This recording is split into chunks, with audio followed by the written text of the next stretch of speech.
Hey guys, welcome back to my daily vlog. So, yeah, I think what we're going to do, since I said we're going to talk about products and stuff, I think we're going to go ahead and move on to talking of making it official. Our first little mini series on our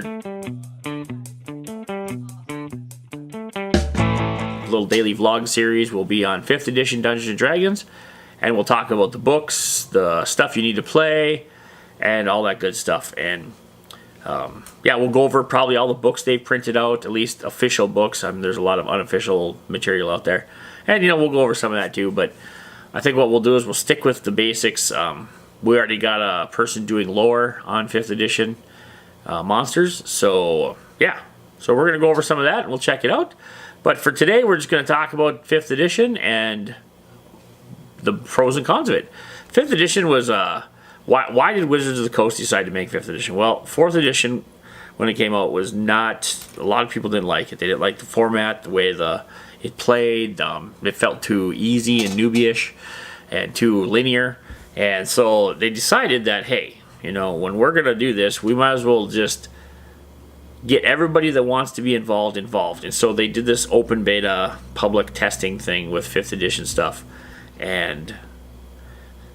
with 5th, came up with this new stuff, and they said, hey, we're going to take all the stuff from 1st to 5th or 4th, and we want to pick out the best stuff of it, and we want you guys to play test it, you guys being us, the purchasers and the fans and the followers or whatever else, and the users of the different systems. And so we did. We downloaded the stuff, and we played it, and we tried it, and we played it, and tried it, and we tweaked it, and we sent what we liked and didn't like back to them, and the end result was this system that's kind of a hybrid system between anything. There's bits of 1st, 2nd, 3rd, 4th of it all combined into what we know as 5th. And so, as me being a 2nd player guy, 1st and 2nd ed guy, there's some feelings in there that, there's a little bit in there that feels a little bit 2nd edition-ish, and then there's a lot of 3rd and 4th-ish in there also. And I like it. At first I was skeptical I was going to, because I'm a pretty hardcore 2nd edition player, but don't take away my THACO, God forbid, we wouldn't want that. But they did. They kept with the difficulty check modifiers and the DCs and the armor class that gets high instead of low and all that stuff. And in the end, I think they come out with a reasonable and usable system. So with that said, they have released numerous books. They've released the 3 core books, one being the Player's Handbook, Dungeon Master's Guide, and Monster Manual. And they released a number of adventure modules to go along with, starting with the Horde of... Anyway, I can't think of all of them. There's like Strahd, there's one's a Ravenloft one, there's Out of the Abyss, there's Prince of the Apocalypse, The Rise of Tiamat, The Horde of the Dragon Queen, etc., etc.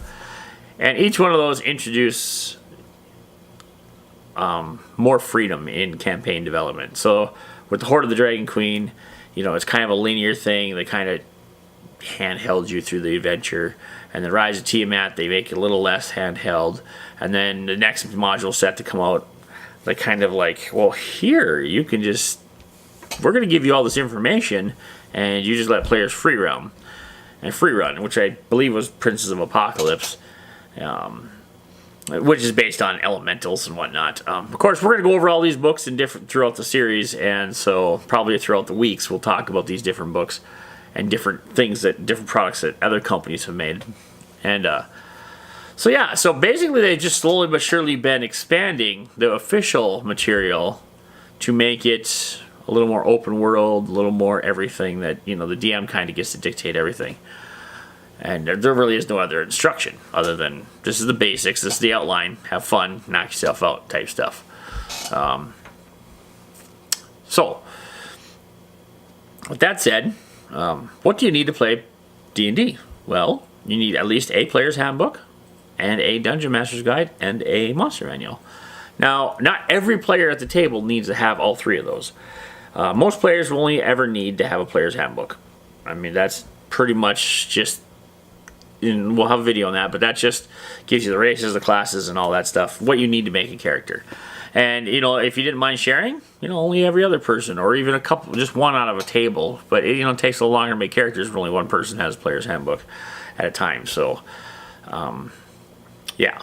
And then you're going to need a set of dice, a set of 7 dice, standard gaming dice, which is a D20, a D12, 2 D10s, D8, D6, and a D4. Now, I would recommend having multiple D6s because that tends to be a very popular dice in this game. And when you're rolling stats, you need 4 of them anyway, according to the book. You can use alternate rules and different ways. Like, we used to roll a D10 add 9, or add 8, sorry. So your lowest skill would be a 9, your highest skill is an 18. You know, it keeps any character from being completely gimped. So if you're playing a fairly powerful type campaign, you don't want a character running around with lots of 5s and 6s for your stats.